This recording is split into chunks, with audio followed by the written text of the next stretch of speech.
Baiklah, perkenalkan nama saya Wildasari dari jurusan Pendidikan Biologi Fakultas Keguruan dan Ilmu Pendidikan, Universitas Maritim Raja Ali Haji.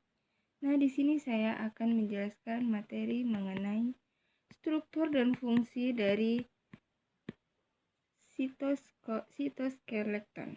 Saya akan menjelaskan terlebih dahulu apa itu sitoskeleton.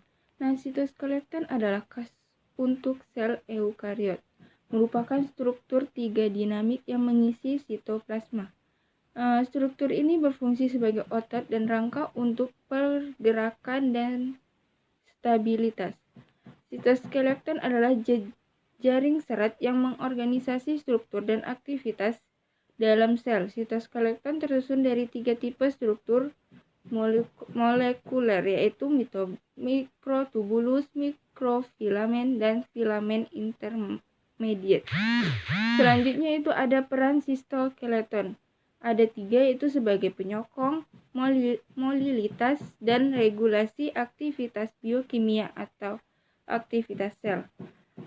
Sebagai penyokong, yaitu fungsi utamanya di sitoskeleton yang paling terlihat adalah memberikan sokongan mekanis kepada sel dan mempertahankan bentuk sel. Sedangkan motilitas adalah perubahan lokasi sel maupun berbagai pergerakan yang lebih terbatas oleh berbagai bagian-bagian sel.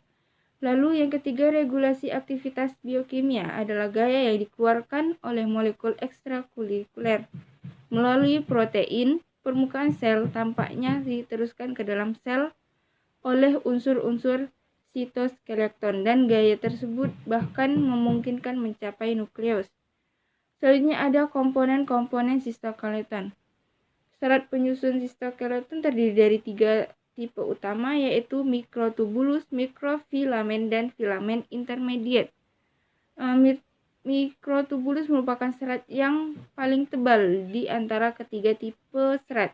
Mikrofilamen disebut juga dengan filamen aktin dan adalah serat yang paling tipis. Sedangkan filamen intermediate adalah serat dengan diameter pada kisaran menengah. Yaitu yang pertama ada mikrotubulus. Mikrotubulus merupakan tabungan silinder dengan diameter 20.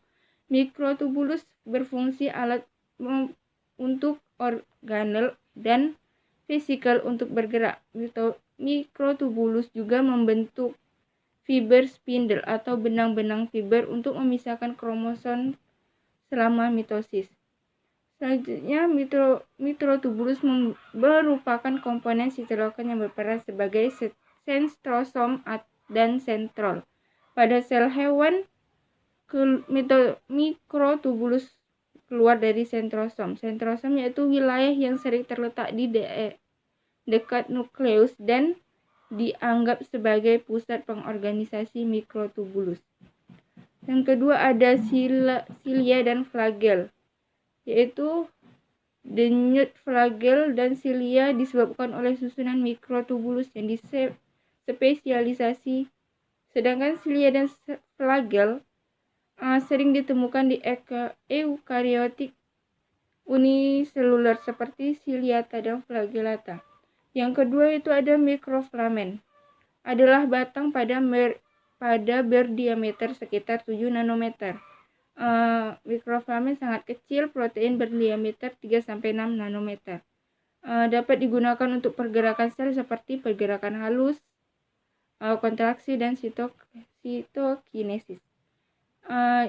Pada yang pertama ada motor miosin dalam kontraksi sel otot. Mendorong filamen-filamen miosin dan aktin yang paralel sehingga saling melawan. Akibatnya filamen aktin saling mendekati di berbagai tengah atau anak panah merah. Yang kedua, pergerakan amoeboid dengan meiosis di ujung sel yang tertinggal di belakang menekan sitoplasma interior sel yang lebih cair sehingga maju memasuki pseudopodia. Yang ketiga, mikrofili tercakum dalam membran sel yang membungkus sitoplasma dan mikrofilamen. meskipun ini adalah eksistesi seluler atau sedikit tidak ada organel seluler yang ada dalam mikrofil. Yang ketiga ada filamen intermediate. Dinamakan demikian karena berdiameter 8-12 nanometer, lebih besar daripada mikrofilamen dan lebih kecil daripada mikrotubulus. Filamen ini berfungsi untuk memberikan kekuatan tekanan dalam sel. Ada berbagai tipe filamen intermediate yang masih dibangun oleh satu protein atau lebih, yaitu keratin yang ditemukan dalam sel epitel dan juga membentuk rambut dan kuku. Yang kedua, lamin yang inti yang menstabilisasi selaput inti. Yang ketiga, neurofilamen menguat akson syaraf yang panjang. Dan yang terakhir, femintin memberikan kekuatan mekanik otot dan sel lain.